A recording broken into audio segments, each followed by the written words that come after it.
Buenos dias. Good morning. Good morning. Good morning. Good morning. Wow. Friday, Friday, Friday. Happy Friday to you. My Lord, what a day, what a day, what a week we've had. What a week. Good morning. Good morning. Good morning. Good morning. Good morning. Good morning. Good morning. Let's get this all squared away here. First of all, Rose Guerrero, Regional Director from Fresno. Thank you so much, Christine. Good morning, sir. Hope you guys had a nice little time off yesterday from doing the meeting last night. Hey, Mr. Navarro, good morning, sir. Good morning, Miss Kathleen Williams. Good morning, Christina. Good morning, Miss Konohara in Japan. Good morning. Good seeing you, dear. I can't wait to do the international training for Japan on the 19th. Thank you so much. Mr. Konohara, thank you so much. Mr. Marvin Carter, Regional Director out of Fresno. Good morning, sir. Mr. Payon out of Japan. Good morning, sir. Sensational out of Florida. Good morning. Miss Tamara Williams, good morning. Miss Natasha Ismail, Regional Director, this morning out of Fresno, California. Thank you so much. Oh my goodness, let's go back here. Let's go back here. Miss Ursula Allen, good morning. Miss Natasha Wayne, good morning. Mr. Chris McDowell, good morning. Miss Caroline Baker, good morning. Miss Belinda Batiste, good morning. Miss Marcia Carter, good morning. Marie, good morning. Pat Robinson in Oakland, how you doing this morning? Oakland, Oakland, Oakland, Oakland. There she's smiling. Congratulations, your brand new IBO. Miss Tracy Gilmore, the Baker Organization, good morning. Pat and Frank Bowman up in Elk Grove, California. Good seeing you guys. Wow, Wendy, good morning. Winston Herbert, good morning, sir. Always faithful. Mr. Harrison Mills, good morning, sir. Miss Anna Inez out in Texas with her red on this morning. Good morning, young lady. Look at her. Hey. All right, let's see here. We got Mr. Chris McDowell. Good morning, sir. Mr. Bill Howard. Good morning. Miss Eileen in San Diego, California. Thank you so much. Harold Gaston, thank you so much. Miss Mary Perez. Good morning, good morning, good morning. Mr. Sam Foster down there with down there in Dallas, Texas with the great Mr. TD Jakes. What a great ministry that is. Lord have mercy. I enjoy every time I go down and hanging out with him and also his brother, who is also a dear friend of mine. Celia in Woodland, California, thank you so much. Mr. Ed Smith, thank you so much. Mr. Julian Lewis, Regional Director, good morning, sir. How you doing out there in San Diego? Can't wait to hear you coming up here. Miss Evelyn Phibbs in Fresno, California, thank you, dear. What a wonderful job you did a couple of weeks ago for us. Nicole, good morning. Let's see, Judith Allen, good morning. Miss Zoe Duffy, part of the Baker Organization, good morning. Miss Walker, thank you so much. Mr. Aldolfo, good morning. Mr. Danny M, good morning. Miss Gail Wiggins, good morning. Man, what a wonderful week we've had. Man, Wednesday night, oh my God. When I did those calls, we did 3 hours nonstop of calling people and showing them, getting them in the business, getting them in the business. We had a bunch of red apples, a few green apples, no rotten apples. I'm gonna do it one more time this Wednesday. I'm gonna be making phone calls for you. So you come watch me fail, and I'm gonna make phone calls for you to get your people in the business. The first time I did this was 2 weeks ago. We had 5 people join that night. 3 of my organization got confirmation, and we got 7 the whole week, 7 for the total week signed into business. And Miss Pat Robinson put in one the other day as well. So I'm telling you, folks, that Wednesday night, I'm gonna do one more. And this Wednesday, we went 3 hours. I was 3 hours on the phone, 3 hours. And you can watch me make calls for 3 solid hours. Man, I haven't done that in years. And last week, prior to that, I did 2.5 hours. So who knows what's gonna happen next coming Tuesday. So I'm excited about today. Mr. Nelson will be with us in a minute. He's getting his coffee together. I'm so excited. A buddy of mine, he just bought him a nice little plane, a little 6-seater, and we're going to take it out a little later this afternoon. And I'm kind of excited about spending some time in the air, flying over the city. Actually, we're going to fly.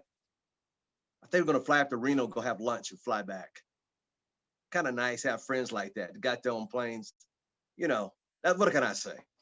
It's not me. It's not mine. I said, so anybody no, a friend of mine just bought a plane and he's going to take me to lunch. We fly to Vegas, pick me up. We're going to go to Reno and have lunch, hang out a little bit, have a cigar or two, and then fly right back. Okay. So it's not me. All right. I'll get that word out. Mr. Thomas, I'm on a plane. No. A friend of mine just got his new one, his little toy. They're going to pick me up. We're going to go fly and have lunch. So I'm excited about that today. Man, not only that, I'm excited about all the people on the call today. I'm excited about the internationals tomorrow. Don't forget tomorrow, the international training is tomorrow. You don't want to miss that. Tomorrow night at 6 o'clock, I'll be back with a Q&A on me. Tonight, happy hour. It's 6 o'clock p.m. right back here. And if you're a regional director and higher, we want you on the panel to open up to ask people questions about how to build a business, and we want you, the regional directors and higher, to answer them. So that's tonight back here at 6 o'clock. It is going to be a lot of fun. So, and I should be back by that time. If not, I'll be doing a live broadcast from the plane. Who knows? Hey, that's what this business is all about. If you can't make it happen in this kind of environment, I don't know what's going on, because everybody's looking for extra income. Everybody's looking to either make some extra money, save some money. But the beautiful thing is you have the right opportunity, the right company. And then tomorrow morning, the co-founders and speakers and trainings going on. I mean, and it's free. How do you miss free? I don't get that. How do you miss free? Free.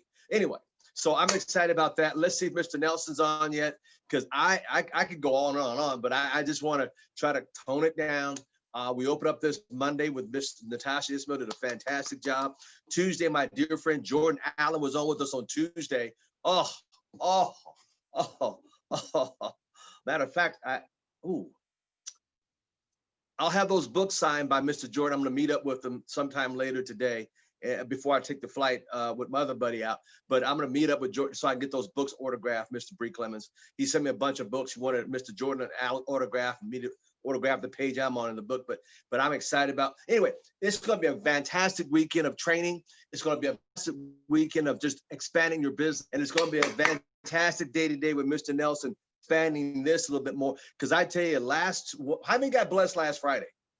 Last Friday was amazing. I don't know about you, but go back to the channel and listen to it over and over again on last Friday with Mr. Nelson trained on. It was power packed. It was power packed. I've already looked at it once. I'm going to look at it probably again over the weekend, probably Sunday. But here again, you don't want to miss that. Without further ado, I think he's with us. Folks, let me tell you about this young man. You guys already know who he is, but some of you may not know, but it's only right to always give a good introduction and also explain to people something about this young man if you don't know who he is. When I got over in ACN about 15, 16 years ago, he was already here. He was already building a big organization. He had so many RVPs, SVPs already in his organization. As soon as I got over, it's like, who's Mr. Nelson? And I found out who he was. And I said, whoa, this guy is somebody to follow and listen to. You know, he has the best, and I'll say it again, he has the best SV promotion I've ever seen. That it was Mr. Martin Cerruto, which we had him on before. But I tell you what, Martin Cerruto, great president, great. Go watch that one. But when Mr. Nelson came on stage in front of 20-some thousand people with Marvin Sapp, when he sung his heart out, I guarantee the lights were switching and blinking and bopping, a few of them. He took a couple of those notes and blew them. And then he had Mr. Brown standing next to him. I mean, the co-founders were sitting off there just like this. I was sitting up in the balcony like, wow. I have never seen a promotion and been moved like I have that day. And I'm still bragging about that's the #1 promotion in my book. #2 was Martin Cerruto, but I tell you what, amazing. And #3, somebody already asked me what's #3, was Wendy, Miss Wendy, when she got promoted, ladies, to RVP. She did a fantastic job for women. Just powerful for women and men.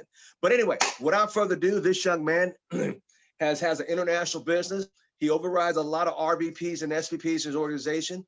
He's a good father. He's an entrepreneur. He's a thought leader. He's a heuristic thinker. And not only that, but he has so many philosophies to you that I want you guys to get your notepads out, your pens, take notes, record, whatever you got to do. And it will be on the channel, posted later today on the Desk International. But anyway, right now, let's get him up here. Ladies and gentlemen, it gives me an honor, and I'll say that deeply from the inside of my sanctum, my spirit, my whole soul. It's an honor to introduce him and to have him back on our call again this Friday. He'll be back with us next Friday. And without further ado, the great, the one and only, the incomparable, Mr. Nelson, Byron Nelson. Warriors, are you there? I am here. Can you hear me? Yeah, now we can hear you, sir. Now we can hear you. God bless you. Woo-hoo! Everybody, let's give him a little bit of love. Come on, Miss Zoe. Come on, everybody. Let's give Mr. Nelson a little bit of love. Let's give him some love, y'all. Come on before we get started. You know he gonna bring it. You know he gonna bring it. So there you go. Play hard. I love it. Oh, you got the London shirt on. Good morning. How's everybody doing? I am on fire and excited, and just I got up and I gave thanks and gratitude for Al Thomas.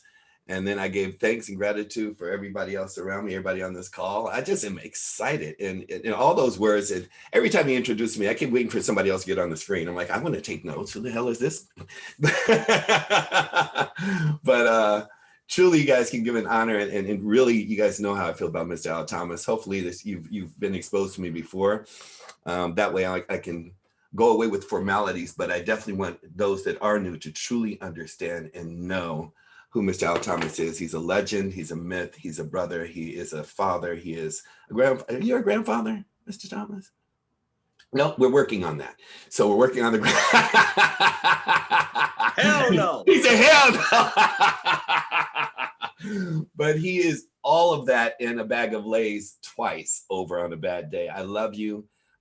World renowned, just an extraordinary individual. And it really plays into the training I did with my team last night about who are the 5 people on speed dial for you. You might want to write that down.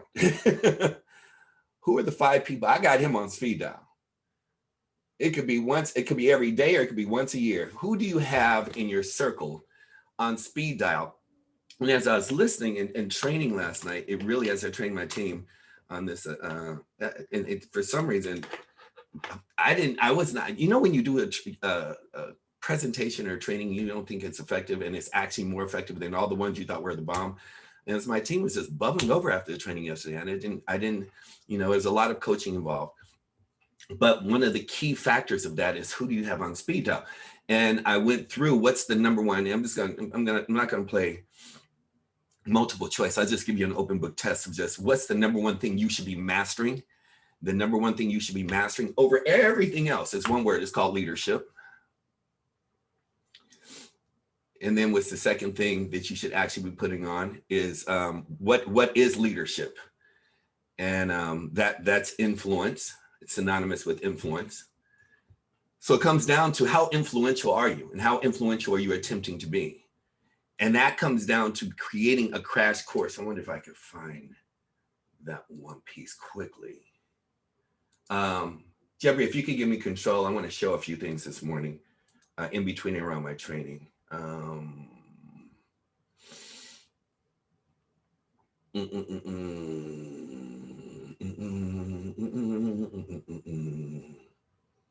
There we go. And then we went here. After we went here, we went here, if I can find it. And so in being influential and who you have on speed, and one of the things is like, you got to understand is kind of like, this is a crazy metaphor, but just work with me, guys. I'm so far out the box this morning. You're going to have to forgive me up front. But I have had conversations with God all morning, so I hope I don't offend anybody. But I feel like the influencers in your life are like underwear. See, so many people are concerned, and like for women, they're like shoes, and men. You know, why do you wear shoes to look good, ladies, when they hurt and you got to take them off and walk out of the club barefoot? That make no sense to me. You know what I'm saying? That's never made sense to me. You know, it's like, it's more important, you know, to have underwear that are comfortable. Nobody can see them, but you spend more, the average person spends more time, man and women, on their exterior than feeling comfortable throughout the entire day. Whether it's shoes or whether it's, you know, underwear, it's like, you wear lingerie to make yourself, I mean, it's one of those things, you need to feel good before anybody else is going to feel good. Is that making sense to anybody? And for me, I literally, and I'm not too, you know, I'll be transparent. I actually pay $60 for my underwear. My underwear, oh, I'm feeling good all day. I understood when I first got to RVP, because SVP didn't exist, I actually bought some gaiters. Because in the Black Hood, that's what you do. And you see pastors and you see everybody, the only leaders we know, you duplicate what they do. So I went and got me some gaiters until I had to do a presentation in DC and realized that skins tighten up on your feet and then you're slipping and sliding. I was like, there's nothing cool and cute about this. What the hell? And it's like, you know, I paid $500 for those shoes that I did not have. But then, you know, I got around people like Mr. Al Thomas, And I learned about shoes like Ferragamos that start at $3,000. And I was like, they look like hush puppies. Why are people paying $2,500 and $3,000 up for some Ferragamos? And of course, if you don't make money, you've just missed this entire conversation. You need to elevate your conversation. But it wasn't the price tag. After I put those shoes on, I understood why they paid $3,000. They made love to my feet. I understood why men that were successful were getting a manicure and pedicure, and it wasn't a female thing. I understood about taking care of your feet, your hands, and what people pay attention to, starting with yourself from inside out, not from the outside in. And all these things started playing a part in me, so to speak, if that makes any sense. So I want to share, and I'm going to start this with just literally a minute and 30 seconds. Let me share this real quick of just a mindset, because this is going somewhere. I'm just really, and the premise of this conversation is you're broke because you don't understand how big of an opportunity you have. Now, I'm not pointing anybody out. I don't want to offend anybody, but I'm going to say people are broke because they don't understand, because of the way you think. You think small, and therefore your small thinking doesn't allow you to have the lens to see how big something else is. Everything that you look at is small. You got 60 points, 100 points, you're small. You're shooting for RD, you're small. You're shooting for RBP, you're small. If you're even shooting for SVP, you're still small because you didn't shoot for building a check. My affirmation right now is $100,000 a week liquid. That's what I need to make. It has nothing to do with ACN. It has to do with the man in the mirror. I need 100,000 liquid generated from business components. And my ACN engine is driving me to each of these destinations. Now, whether ACN does it or not, maybe your belief isn't there. What I learned is whether ACN, we won't even get into that. But what I know is the vehicle of ACN can take me to every destination I want to go to. I may need 7 streams of income to get to my ultimate goal, which obviously is in excess of $1 billion. In understanding my destination, I also understood my purpose and intention. So people don't get caught up in the money. I have 2 lines that I'm focused in on, with the third I'm waiting to kick in, but I stay very focused. And I'm looking at how many people are hurting right now. I mean hurting. I mean like devastatingly. And I find, like, I got kidney punched 3 times this week. 3 times, just like kidney punched. And I enjoyed it because when I get hit, it teaches me how to keep my arms down and make sure that I protect my kidneys, for anybody that's ever boxed before. So when I get hit by life, it teaches me an area in which I haven't protected so that I don't get hit there again in my life. And so for me, where other people get hit, they just like, I'm not going back in the ring. Some people run the stairs. It's like, I'm gonna go every day. And then after the first day, their legs are hurting so bad, they're like, I'll go back in 3 days. And they never go back. So for me, I worked out the other day so hard. I was in so much pain and I hadn't felt that in so long. I enjoyed it. I was like, this is what I'm looking for, is pain that I self-impose upon myself. When things happen the way I don't want them to happen, and I say it repeatedly for those that are on, the first thing I look for is who can I bless? Now, I did this before COVID, but when I get kidney punched, we're so consumed with where we got hit in our bank account, in our relationships, in our pockets, in this Christmas time, in all these different areas of our life, that it immediately, for the 98%, 97%, the first thing they're looking at is themselves. The first thing I or Mr. Al Thomas look at is, okay, I'm going to do everything I can about what I can do about, but everything I can't do anything about, you have to learn how to let go. And 97% don't. 97% are focused on things they have no control over. And that is what gets you bags under your eyes. That's what gets you crow's feet. That's what gets you gray hair. That's what gets you saggy skin. That's what gets you ulcers. That's what gets you chronic pain. That's what gets you ill. That's what gets you where you can't walk. That's what gets you sluggish. That's what gets you where you can't get out of bed. That's where you get where I'm procrastinating. That's where you get where I don't know where I'm gonna find this from or that from. That's where you create problems in relationships and create fires to where there was no fire. I mean, all these things where you're stressing, and people don't understand. Stress is the #1 killer today. It always has been, but right now it's pronounced in 10x, 100x. I call it angst. Everybody's angst. The natural climate right now, it's almost like being in Florida where the sun's out all the time, or California where the sun's out, or being in Las Vegas during the desert time. I mean, during the summer, or being in Arizona, it's naturally hot. This is a 24/7 climate that you can't change. It's not a season that's changing. The only way you can change the season is if you change. Because the natural fog is anxiety 24/7. And God forbid you're stupid enough to turn on the news. Forgive me for saying that. I mean, I'm just keeping it real. God forbid you turn on the news. God forbid you're looking at all the spam and all the posts. And I mean, if you go to obviously you guys don't have access to all my friends but if it's like, it's almost like, I was talking to somebody because I was in a funk yesterday.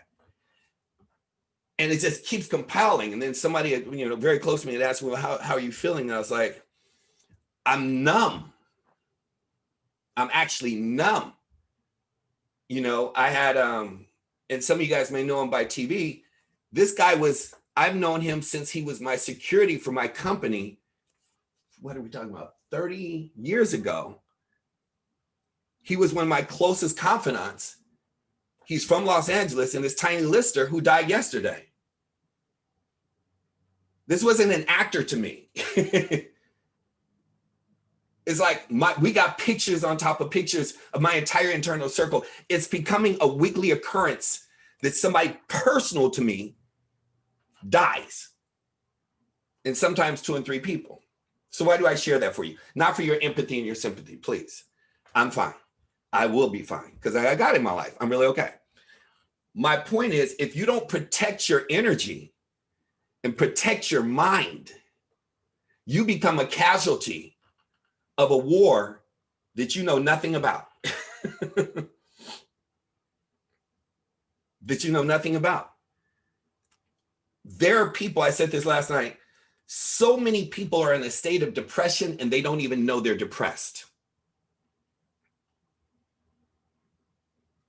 Just like many on here, it's like you don't even, it's almost one of those things, you can't fix a problem until you identify it. There are people walking around and you've fallen into this gap and you've learned how to operate in it because we're such amazing mechanical beings that God has created that you will survive, but you don't even know you aren't even operating at optimal level because you just learned how to survive everything.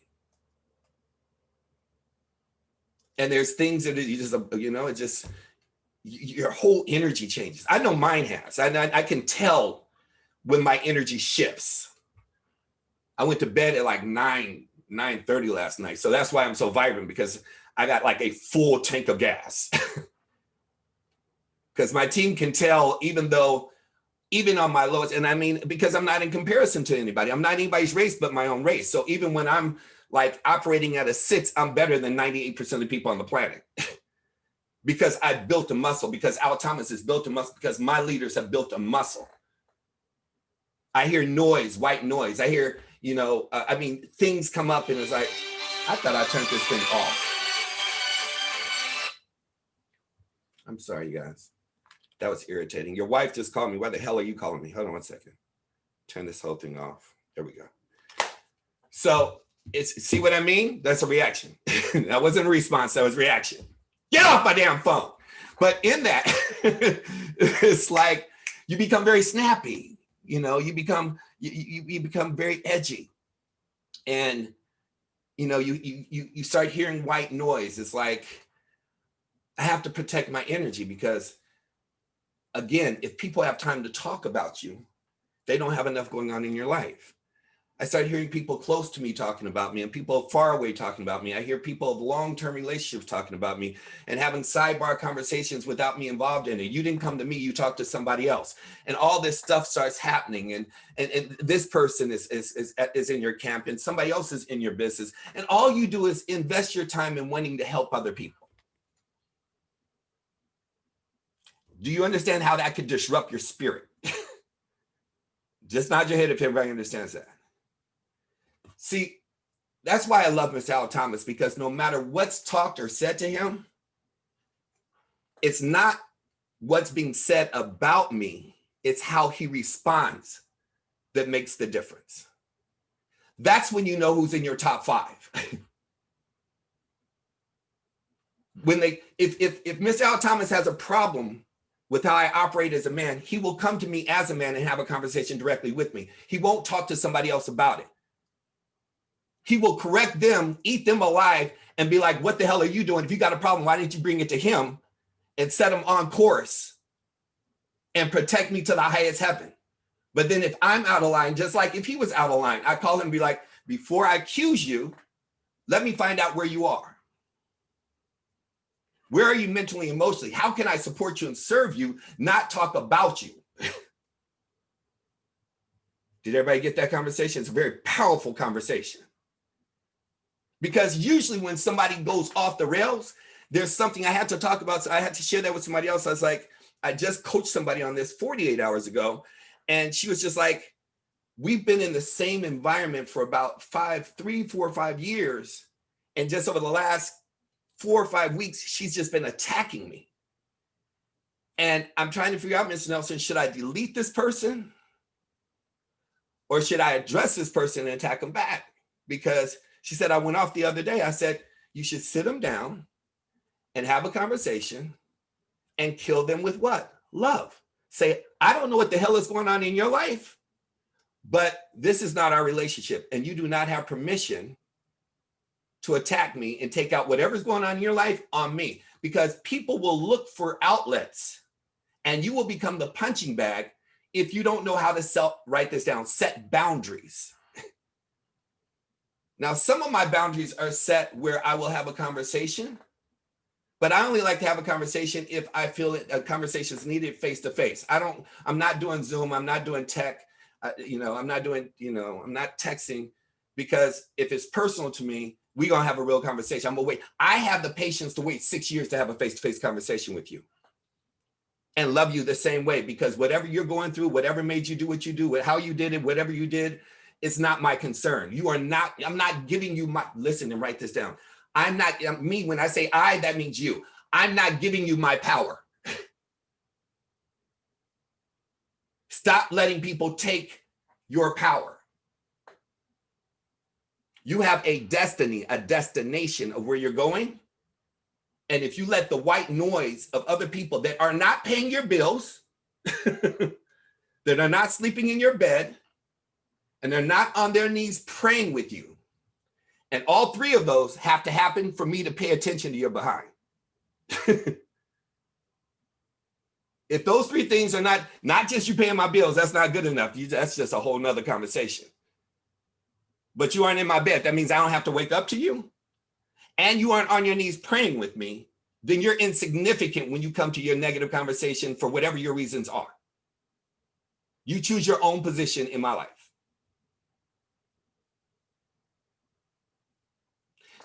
Once we've established that and we're clear, because so long as I have God at the helm, I like to look at it as like God is, truly, I like to look at it as like I'm the captain of the ship.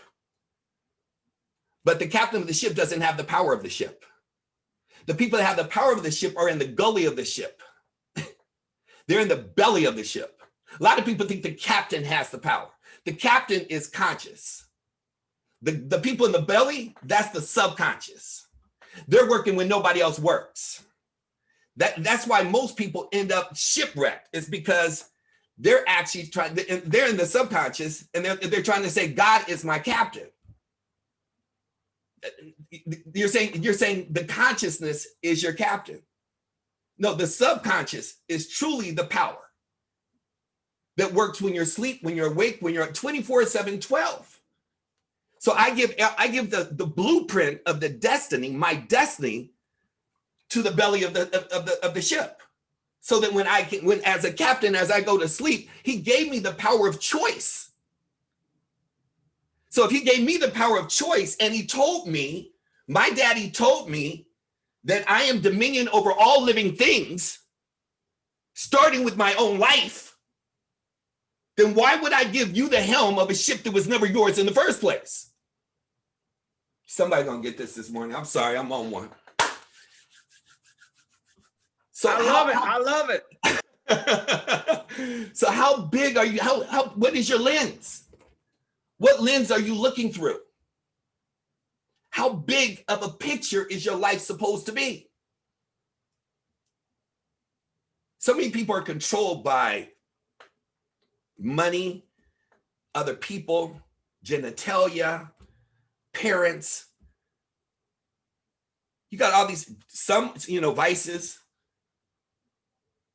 You need to take your ship back. Some of y'all are shipwrecked and don't even know you're shipwrecked. Why don't you need to rebuild. Some of y'all need to rebuild and start all over. My favorite word is reset. Everybody in my world, I went through this with 3 people closest to me over the last 40 hours. They're like, you taught us how to disrupt thinking. Just reset. They asked, how you doing? I said, transparently, I'm better than most, but I'm not great today. You're okay to have a day where you aren't great. It's a perception. I was not great. Sit up there and say, well, you that's a bad word. No, the fact is, it's cloudy outside. Now, I'm going to be great at the time that I can take back ownership of my ship. I want your lens to get large. I'm going to play this 2 minutes for you so you understand. It's not even 2 minutes. Let me share here. Boom. Boom. Oops, I want to do this. I want to make sure you guys got it through your screen.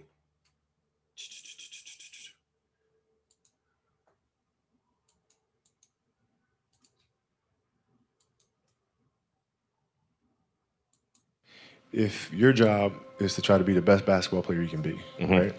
To do that, you have to practice, you have to train, right? You want to train as much as you can, as often as you can. So if you get up at 10 in the morning, train at 11, right? 12, say 12, train at 12, train for 2 hours, 12 to 2. You have to let your body recover. So you eat, recover, whatever. You get back out, you train, start training again at 6. Train from 6 to 8, right? And now you go home, you shower, you eat dinner, you go to bed, you wake up, you do it again, right? Those are 2 sessions. Right? Now imagine you wake up at 3, you train at 4. You go 4 to 6, come home, breakfast, relax, blah, blah, blah. Now you're back at it again, 9 to. You can actually miss this if you aren't paying attention. I want you to get it from the beginning. I play my things for my team 3 times to make sure they get the message. Your job is to try to be the best basketball player you can be, right? To do that, you have to practice, you have to train, right? You want to train as much as you can, as often as you can. So if you get up at 10 in the morning, train at 11, right? 12, say 12, train at 12, train for 2 hours, 12 to 2. You have to let your body recover. So you eat, recover, whatever. You get back out, you train, start training again at 6. Train from 6 to 8, right? And now you go home, you shower, you eat dinner, you go to bed, you wake up, you do it again, right? Those are 2 sessions. Right? Now imagine you wake up at 3, you train at 4. You go 4 to 6, come home, breakfast, relax, blah, blah, blah. Now you're back at it again, 9 to 11, right? You relax, and now all of a sudden you're back at it again, 2 to 4, and now you're back at it again, 7 to 9. Look how much more training I have done by simply starting at 4, right? And so now you do that, and as the years go on, the separation that you have with your competitors and your peers just grows larger and larger and larger and larger and larger. And by year 5 or 6, doesn't matter what kind of work they do in the summer, they're never going to catch up because they're 5 years behind. Right? So it makes sense to get up and start your day early because you can get more work in. So when you look at that, I would ask you, I would truly ask each one of you that say you're on here, because there's 4 pages of people on here. I have no idea how many people are on here. That means there's at least 150 plus people on here. Let's just say that. And you're saying, I want to make money. Then I've been screaming to my team, effort wins 24/7/12. Effort and work and effort, not talent, not skill. Skill comes from work and effort. Talent never wins. Work and effort and work.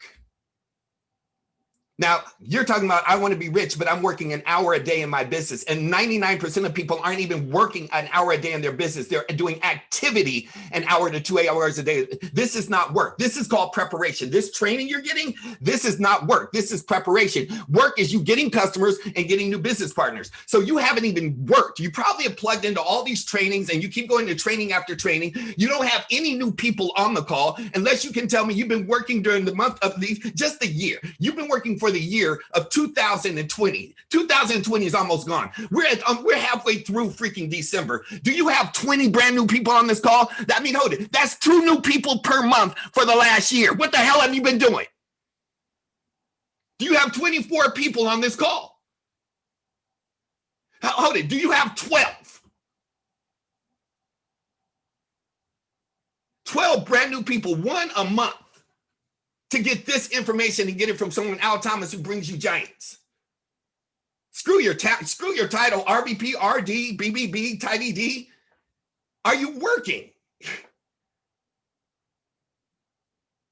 And do you have a 5-year trajectory of where you're going to be? See, what I'm doing and setting myself up, I have not really worked.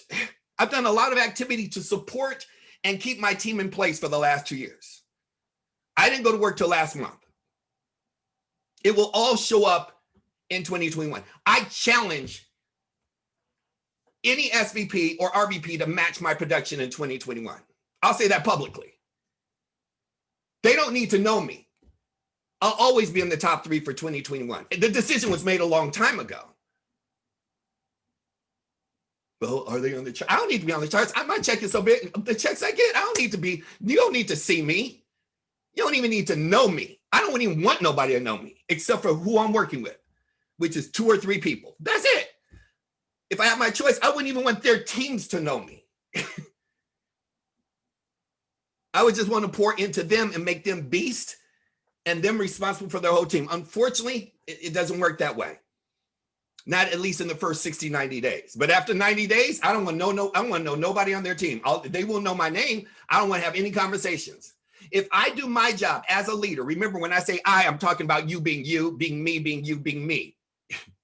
If I do my job as a leader in 90 days, I should never have to work with that team again. Just have a relationship with the leader that I developed. If you still got to talk to somebody on your team after 90 days, which I have, I'm guilty of it because I'm having a conversation with myself. You guys are just invited to it. That's just stupidity on my part. Because either I chose the wrong person or I trained the wrong way. That has nothing to do with family and friendship, by the way. This has to do with the business. Either I chose the wrong person or I'm the wrong teacher. Because I listened to what they said and I didn't watch what they did. Because if I watch what they did, you should be done in 2 weeks or you should have a beast in 90 days. Either you should have cut them loose in 2 weeks or you should have a beast in 90 days. It doesn't mean amputate your team. It means keep a holding tank for the ones you're building a garden. You keep watering them and putting fertilizer. I'm not going to sit there and spend 80% on a plant that's not growing when I got another one that's ready to go wild. That's just not smart business. I'm here to run a business. Oh, Jesus, I hope you guys are getting this. So the question is, in talking to people, because I feel that 90% are not getting out of the gate. Just doing the work and the effort. People are looking for some magic dust. What do I say? How do I say it? Just first start opening your mouth. 10 a day, 10 peaks a day. 10 peaks a day. I won't even say 10 conversations anymore. Can you peak 10 people a day? I've been yelling at my team every day. It's like, what the hell? One call was like less than 5 minutes. What the hell are we on the call for? You didn't do shit. What are we training for? Why am I even pouring out my energy? For what? To get you excited? In hell? I already know how great I am. I can get high off my own supply. I don't need you. I'm here to blow somebody else up. 10 peaks a day. Now I said, I mean, you could text them and say, are you hungry? Are you thirsty? That will provoke a conversation. Now, I want you to think outside of the box. I want you to get to the point where you're thinking outside of the box. Outside of the box. Because I told you, this is the greatest opportunity time on the planet Earth. What if you just text? What if you just text 10 people today and said, can we have a ZCOC? Their natural response, I got up, I prayed, I did cardio. That's probably why I'm on tilt right now. I went and got my mom breakfast. And to see her just happy because she's like, what are you doing here? I was like, I just wanted to get you something good so you could eat this morning. And she was just smiling and throwing kisses. I was like, there's nothing more high than that. I'm sorry. Yes, I'm a mama's boy. Screw anybody has a problem with that. And just to be high off of that, that was the first 4 hours from 5 until 9. And then while I was getting her a sandwich, I ran into a woman who's one of the top journalists in the country. And she was just like, she pulls down her mask and she's looking at me come out and she's just like, God doesn't make any mistakes. We need to get together. I said, we need to have a ZCOC. She's like, what is a ZCOC? I said, that's Zoom call over coffee or cocktail, whatever you choose. It's called a ZCOC. Now you could text 10 people a day and say, let's have a ZCOC, and every one of them will ask you what it is. It's 5 minutes. Or you can text 10 people and just say, we need to have a money conversation. Well, what are you talking about? Money. You don't have to ask. You see, it's not even a peak. It's not even about ACN or, well, what is it? It's money. Do you want to have, and just text them, 10 freaking people. Can you do that per day? Jesus. If you're going to be in the business, what the hell are you on the training for? You're going to keep plugging in and not do no work? That's not even smart. Just said, let's have a money conversation. And you need to have outlined 3 questions. What is the most critical thing for you before January 1st? And I would have them. I said, here's 3 questions. Number 1, getting presents for your kids. Being able to make money to get into the next year, pay your bills. Or being able to save some money going into the next year because of what's going on. I mean, you can come up with so many different questions, but only ask 3. It's a money question. And they say, well, what, I mean, in exchange, it's like, well, here are my 3. My 3 is becoming so solvent that I don't ever need a job, that I have tapped in and I've accumulated residual income in my life. And that I've learned how to invest, not save. You may have some people like, what's most important to you? Making money, saving money, or job stability? Great questions. Making money, saving money, or job stability? If they say saving money, it's like, oh, I don't know if we should be taking this. The coffee's, we're going to end this early. Why? Because I don't know one wealthy person's worried about saving. They're only worried about investing and making their money make money for them. I mean, if you're spiritual, then you understand that, the 3 men with the talents. The person who was trying to save it and buried it, he was actually cursed. It's scriptural, by the way. The other 2, they actually invested and were blessed. See, you can create so many powerful conversations out of this. And being able to understand. And this is really strong because this guy actually, I don't know, he's won my heart over like the last couple of months. I've seen him on many occasions, but his interviews are ridiculous. And so when I say this is the greatest opportunity on the planet, it's understanding wherever there's devastation, there is a pot of gold. First of all, most devastations like 9/11 and like COVID were man-made to make money. So you should be learning in how to be able to capitalize on the devastation of anything that is bad and stop being a casualty of their conversation.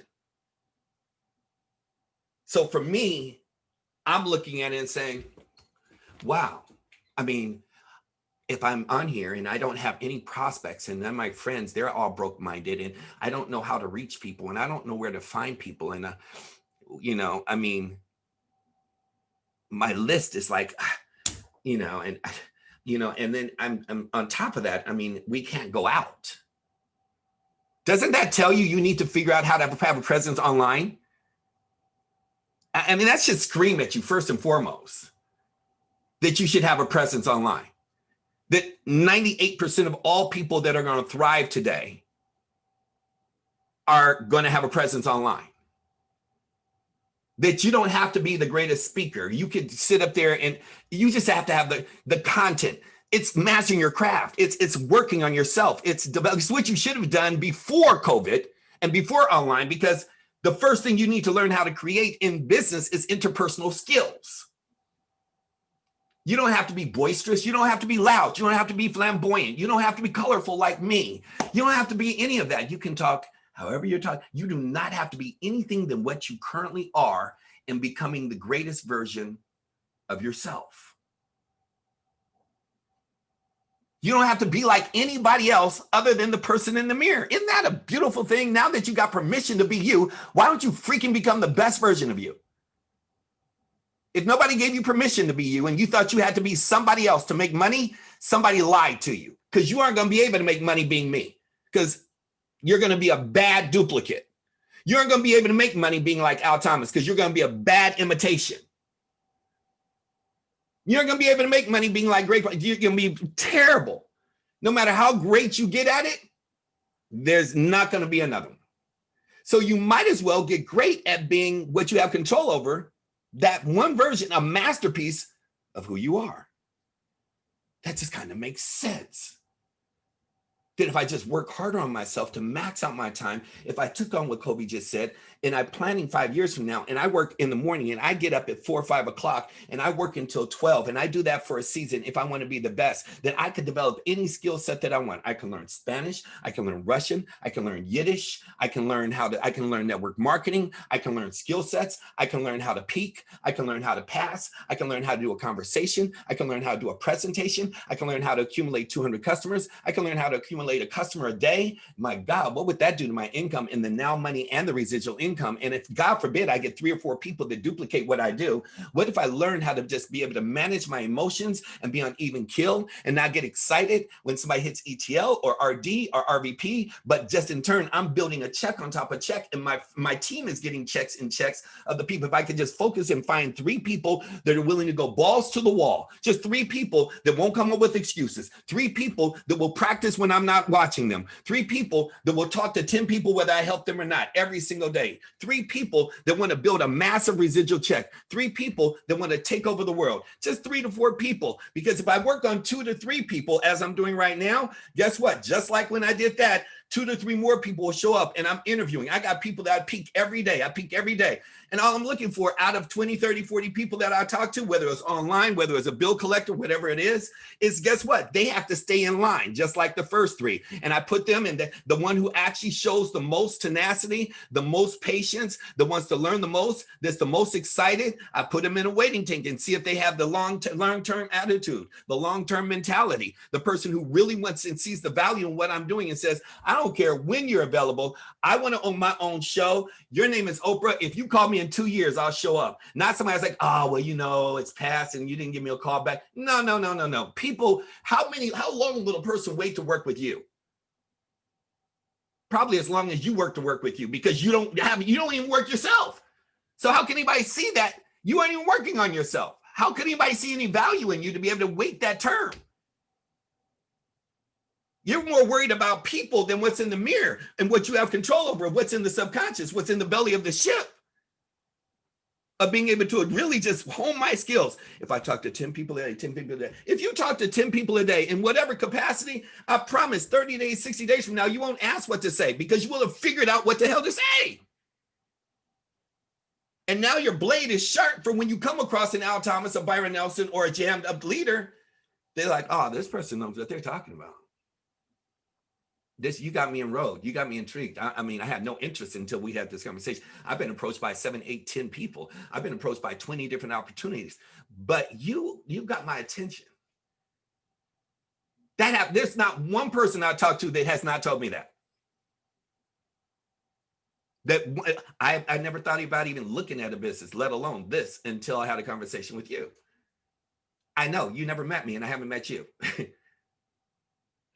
I've been waiting to meet you. Person says, I don't have any money. I've been waiting for you my whole life. Person says, I don't have any time. I've been waiting for you my whole life. Person says, I got 3 businesses I'm running. I've been looking for you my whole life. I can quadruple your income overnight by you doing nothing with an already established client base. We need to have a conversation. There's not an objection a person can come to me with that I don't have an answer for, because I practice every day on my skill set, every day. I'm practicing on the broke people, the weak people, all the dummies, all the family members, all the naysayers. You're worried about the other people instead of honing your skill. I can talk to a white person, a black person, a Latino person, a rabbi, a Jewish person, a Russian person. I can talk to a millennial. I can talk to an elder. I can talk to anybody on the planet. I talk to Martians, and there's nothing that's going to block me from closing them into an enrollment conversation of wanting to collaborate with me, because I am the most unstoppable force you will ever meet, and you can do nothing but win if I'm on your team, even if you're better. We will not lose. The people I work with, we talk to daily. You have people that hit, well, you know, I'm an RD now, so I'll talk to them once a month. Well, I'm an RVP now, I'll talk to them once every 3 months when I'm building my own team. But you don't have 25 qualified trainers in your business. You're not closing 50.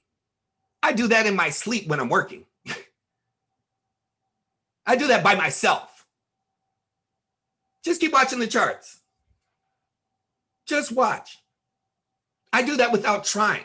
How could you not close 25 people in a month, qualified? If I got 2 people interested in working with me, that's 15 people each. That's no work. That's even work. That's you blocking your own blessings. Or are you stupid enough to work with the wrong person? Putting all your faith in one person who doesn't have they're scared of their own shadow. Trying to turn water, I'm still trying, you trying to turn water into wine? What are you, Jesus? Trying to turn some sheep into a lion? What are you, Jesus? I'm not understanding. So I look for opportunities in this time. I want you to listen to this. This is powerful. I'm gonna wrap up, but I want you to hear 10 minutes of this. This is thinking outside the box. I may even pause and stop, just work with me on it. So here, I need you to see this so you understand. And it's how a person listens. I just left somebody a message this morning. I said, just stop talking. I need you to listen and look. Don't use all your senses, just listen and look. Miracles are everywhere. Listen and look for where the miracles are. Shut up. In your own head, your own conversation, talking yourself out of greatness, all your freaking excuses, talking about other people, looking for gossip, trying to help people and you haven't helped yourself, trying to be an expert in something you have not become an expertise in yourself.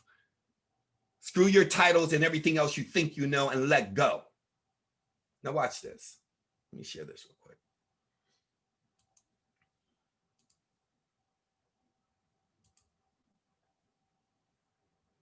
So I have 2 guests here with me that their videos have been going viral the last week. Both of them are restaurant owners. One of them is based out of Sherman Oaks, California, Angela Marston. The other one is David Morris, based out of Michigan. And they both made a video, very different type of a messaging. What's funny is neither one of them have met each other till today's video. They were talking offline before us going live. And I wanted to bring this to your attention because a lot of business owners in America are doing their part to create jobs. And help others who are not wanting to rely on the economy to go to work, to do their part, to pay their bills, to do what they need to do. And they're trying to do their best to follow the guidelines. But unfortunately, politics gets in the way of these two entrepreneurs that we have here with us. David and Angela, thank you so much for being a guest on Valuetainment. You're very welcome. Now, the first thing I want you to understand is how many restaurants are hurting right now? Can we say all of them? Can we say that all the waiters and waitresses live off of tips? Can we say that they have no income coming in except for people that have lived and died off of tips? Can we say that every business restaurant owner has employed anywhere from 5 to 15 people, and now the restaurant owner has no money coming in? Can we say that the number one, if we talk about Maslow's laws, the most important thing is food, water, and air? Can we say if those are three of the most important things of a necessity to exist on this planet, and that number one dynamic has been shut down,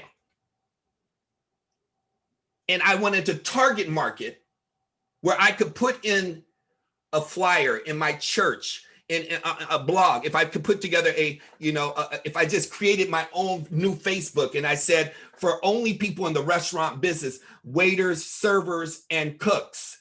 If I just looked at, I'm looking with a big lens of how many, I'm looking at what I look for when I'm looking to bring somebody into my business. People that have interpersonal skills, people that have to deal with people every day, people that have to have a great personality, and their income based on tips is predicated on how big their personality is. If I have to look at all these different dynamics and how many right now, I don't know, maybe I'm off. Maybe you have already thought about this because that's why your business is flourishing. If this is just one little segment, that if one person just targeted that, where everywhere you're eating, you're picking up food, take out food. How many of those people have you talked to every day? Have you made a target to talk? You're eating at least twice a day. Some of you should eat 3 times a day. Those that work out like me, Julie, and a few other people are eating 5 times a day. What if you made a point just to go pick up something at a health food store or at a restaurant, and you made a point to say, you know what? I'm going to get at least 3-5 prospects out of just wherever I go every day out of that. Even if you just went to pick up something like some water, you intentionally went to buy something with the intention of just wanting to say, hi, hello, how's the industry doing? What a concept. So neither one of you have seen each other's video, right? You haven't fully seen each other's video on what happened there, right? Is that a fair assessment there? That's correct. Yeah, that's correct. And if you don't mind, Angela, maybe take a moment and tell us what's been happening with you and your restaurant in the last week or two. Well, in the last week here in California, they've just been doing more and more lockdowns. So 2 days before Thanksgiving, we got notice that all outdoor dining, which we worked very hard to do and put up, spent about 60 to 80,000 doing all the changes over the last year that they wanted, was going to be shut down the night before Thanksgiving. And, basically I had to let my staff know that they didn't have a job for the holidays because we can't sustain with to-go. To-go is about we make gross about 10%, and we lose about 90% profit. And anybody knows anything about a brick and mortar business and a restaurant, the margins are very thin and the costs are very high. Yep. I tried to stay open the first time around for to-go for my customers and also for the community, because the community really miss you. And in LA, we have a lot of people that are older and alone, or they're living alone because they've moved here and all their families out of state. So connection and community is very, very vital to them. So they did come out for to-go, and it broke my heart, but I didn't have enough money to sustain this time. So I had to shut down completely. Now, for people to understand running a business, how many employees do you have? Your employees, when you shut down, are they getting any kind of a comp money from the state? Is the state filling them out?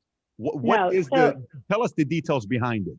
Well, I wish this restaurant was in Indiana or Michigan, because in LA, we are at a gradual climb up to $15 an hour. The expenses are very high here. The rents are very high. We were already losing businesses to the minimum wage hike. Many of my other competitors and friends were closing because of the minimum wage hike. So when this went down, unemployment's all they had, they could rely on. And then I was lucky enough to get the PPP loan, but the PPP loan only lasts for 2.5 months. Mind you, I got $100,000. I have 15 employees pre-pandemic. And basically that's roughly, my payroll is roughly 25 to 30,000 a month.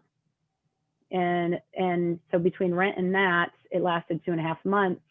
And we weren't actually allowed to be fully open either. So I kind of did stretch that, because I once we went to go, I basically went down to four employees from 15. From 15 to 4 employees. And Yeah. These are, in a small business, everybody works like a family. And when you're 15 employees, Absolutely. Everybody knows each other, especially a restaurant, you're talking to each other. You don't call a boss. It's just friendship, relationship that there's there. Yeah. What did these 11 employees of yours / friends? You hear his words. I don't want to interrupt too much because I don't want to go too much over my time. I'm going to take about 5 more minutes. Family, relationships, no boss. It has all of the ingredients, if you're paying attention and you're listening without getting caught up in the story, to everything that we build within our community, in which you can build from home. Of yours that you're working with, what did they, how were they paying a price for you having to let them go? Oh, I have just a little history of my pub. It's been here since 1978. It's one of the few holdovers of the Cheers bars. I'm the third owner. The kitchen staff has been there since 1978. Wow. And they are a brother, George, who works the day shift. Miguel works at night and runs the kitchen, does the grocery shopping and the cleaning. His wife does dishes and buses, and now his son has come in. So my entire kitchen, their entire household depends on me solely. They've never had another job since 1978. Now my front house, I had staff that had been with me since day one. I've had it 10 years. So I had a bartender that had been with me 10 years that I lost through this, because he had to go and try to find other means of work. And, I had some that I was able to keep. But yeah, I mean, they have to find other work. And if they can't find other work, they got to rely on unemployment. I can't afford to pay them to stay at home. I don't have that kind of extra funds. So here's a question for you. Did it create any kind of friction between you and them? Because a lot of times situations like this, what they do is they could say, well, Angela, you don't understand the situation I'm going through. It's my wife. I've been there since 78 and I have a son, and we're running this thing together. Can you help us out? And then you want to help them out. You can't help them out. Did it cause any friction between you and your employees? It didn't. I will say in the beginning, Miguel, who runs my kitchen, the other caveat with Miguel and his wife who run my kitchen is they were here on a work visa for many years. And they had just applied for their citizenship in February and had gotten it, and they were waiting for the paperwork, but then the paperwork got postponed, and he was terrified to apply for unemployment, even though he's been paying in the system forever, because he's afraid until he got that actual certificate in his hand, he was afraid to take money from the government. This is a very deep process. I watched the whole thing 3 times. This is not a new story. You're talking about 70% of the people in this country are anywhere from first to second generation from another country.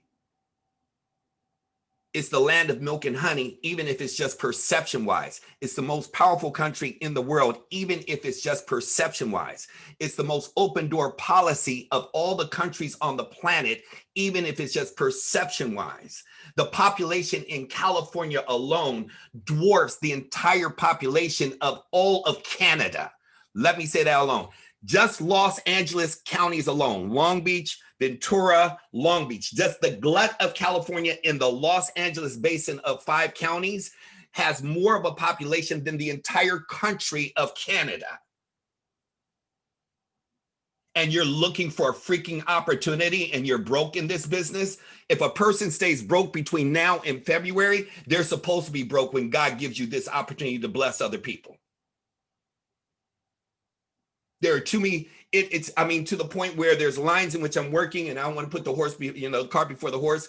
I'm working with lines in which I'm like, anybody you bring in during December, give them $100. If they can't get in for $100, if they can get 5 services, I'll give them $100. They only have to come up with $100 to come into the business. That's my Christmas gift. If you go ETL and they give you $500, I'll give you $500. I already did that this past month. I just want to bless people that want to fight for their life. I'll give away 80% of my money. I don't need it. It wasn't mine in the first place. Money is energy. It's inertia. It wasn't for you to hold on to. You don't have any because you haven't given anything. It has nothing to do with money. Y'all missed that conversation. You can't withdraw from a bank that you didn't deposit. You put nothing in, you get nothing out. Stop looking for something for nothing. You cannot, you're gonna go to jail. You're writing checks against an account you haven't put shit into. Excuse my terminology. You aren't blessing people. You cannot find blessings until you decide to be one. You cannot find miracles until you decide to be one. You got to show up the way you were born and birthed to be here for. Stop living and looking through a lens that's so small that you become minuscule, minimal, and a midget in a life which you were born to be great. It's my training for the morning. Hope y'all had that coffee. I'm gonna have a fantastic day. I'm good. Whatever. Can't take anything out the bank that you did not put in.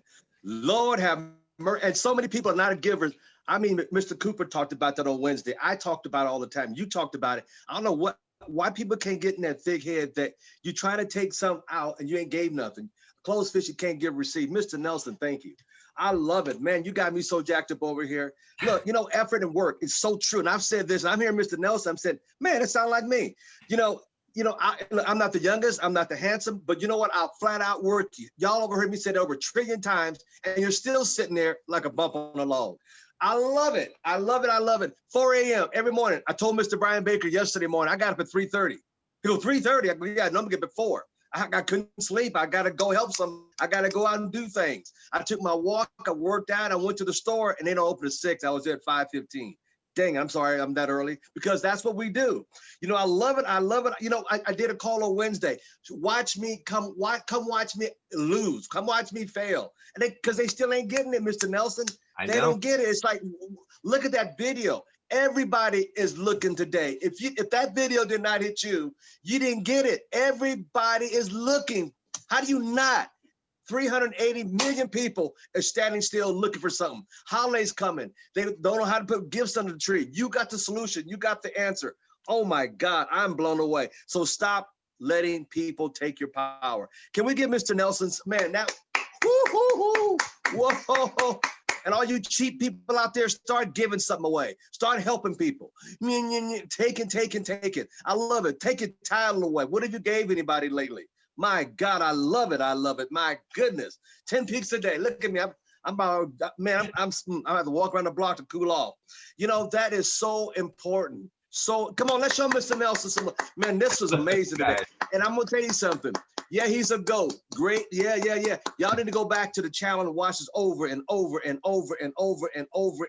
And I would get some speakers and just glue them to your head for about 3 or 4 days and have night repetition on this. Who are the 5 people on your speed dial? Are they broken in you? My Lord, I tell you what, 4 in the morning, I tell you what, I get so much prayer in, exercise. See, that's what I'm talking about. Birds of a feather flock together. If I say it to you, get hurt. Let Mr. Nelson say it to y'all. Oh my God, this is wonderful. Well, I'm sure glad somebody else said it, because man, this is powerful. This is powerful. This is powerful. You got to give. You can't take anything out of the bank if you ain't putting none in the bank. My goodness. People come over to the house for the holidays, want to eat all your food up, want a plate to go, and ain't brought jack. I love it, Mr. Nelson. Hey, it's good when somebody else say don't touch stove. And anyway, let's show us one more time. One more time. Come on, put in the chat so you can see how good he did. Come on, put it. Not that he needs it, but he's loved. Love on him. Love on him. Love on him. Come on, y'all. Love on him. Love on him. He's just being real with you, and we're not used to real talk. Love on him. Man, I tell you what, this is powerful. This was very, very, very, very powerful. And if you did not get a blessing, that means your lens is too small. Wow. Zcop. I wrote that one down. That's, man, I'm gonna steal that one. I like that one. I like that one. Tonight at 6 o'clock, happy hour tonight at 6 o'clock. We're gonna regurgitate a little bit this night at 6 o'clock, y'all. I don't know about you, but we're gonna regurgitate this a little bit tonight. Tonight, if you're an RD and higher, we have a panel for people to ask questions for the RDs and higher. So come on back tonight at 6 o'clock. Next Wednesday, I'm gonna do it one more time next Wednesday at 6 o'clock. I'm gonna be making phone calls for you all to see how, I did it. Mr. Nelson, I did it this past Wednesday. I went 3 hours nonstop. Man, it was amazing. I got 0 rotten apples. I got 5 or 6 green apples and about 8 red apples. And last week we signed up 5 on the spot just by watching me do this. Exactly. So I want to thank you, sir. Huh? Yeah. That's it. That's awesome. That's the game right there. And just like you're saying, they're listening to the information, but how many people take what you gave them and they go do it? Just this one look, let me just say this before I get off here. Just this one idea he showed you. Bartenders, anybody in the service industry is looking. And like he said, if you can't get 5 or 6 people, 10 people, you're not doing ACM. He just showed you a video. And Patrick, the guy who emceed it from Value Entertainment, he's from Iran. He came here with nothing in his pocket. I follow him. Yeah. He's got over 17,000 insurance agents now, globally. God, you ain't catching it. He came here with nothing. Yeah. And you've been here your whole life. You can't get 5 or 10 people, like he said. Get out of here. You ain't working. Bringing my team for happy hour, Mr. Thomas. I love you, baby. All right, sir. Thank you so much. God bless you. Let Mr. Nelson go. See everybody tonight at 6 o'clock if you got the boldness to get on there. God bless. Have a good day. Go make some calls.